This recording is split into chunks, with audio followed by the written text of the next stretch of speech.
একটা জাতির একটা মানুষের যে আপনার আমরা যেটাকে বলি যে তার মধ্যে যেটা থাকে, আর একটা প্রস্তাব এসছে যে আপনার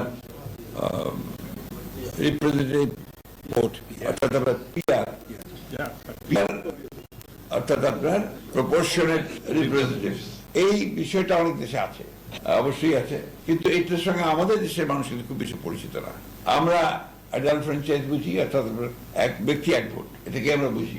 সেভাবেই আমরা আপনার এই গত 50 বছর ধরে, তারও আগে থেকে আমরা সেভাবেই, ইনফ্যাক্ট ব্রিটিশ পিরিয়ড থেকে এই বিষয়টা, এই পদ্ধতিতে এখানে কিন্তু নির্বাচন হয়েছে, পার্লামেন্ট গঠন হয়েছে, সরকার গঠন হয়েছে। আজকে হঠাৎ করে সামনে যখন এই বিষয়টা আসছে এবং তার জন্য আন্দোলন হচ্ছে, তখন কিন্তু আপনার স্বাভাবিকভাবেই যারা অতি দ্রুত একটা নির্বাচন চান দেশে, আপনার গণতন্ত্রকে পুনঃপ্রতিষ্ঠা করার জন্য, গণতান্ত্রিক সরকার গঠন করার জন্য, গণতান্ত্রিক পার্লামেন্ট গঠন করার জন্য তারা আমরা একটু উদ্বিগ্ন হই। সেই জন্য আমরা খুব পরিষ্কার করে বলেছি যে এই বিষয়টা ওই আগামী পার্লামেন্টের উপরে ছেড়ে দিতে হবে।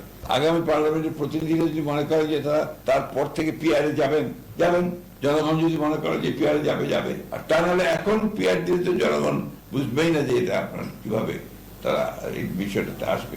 এবং একটা বড় যেটা প্রবলেম এখানে এই পিআর পদ্ধতিতে, ব্যক্তির যে স্বাধীনতা থাকে আপনার তার রিপ্রেজেন্টেটিভ চুজ করবার, সেই স্বাধীনতাটা এখানে কিন্তু খর্ব হয়। দলকেই চুজ করতে হয়, অর্থাৎ ওই দলকেই ভোট দিতে হবে।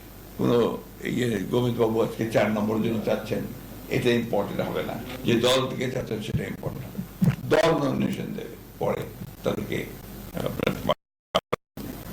এটার সঙ্গে আমরা ঠিক পরিচিত নেই।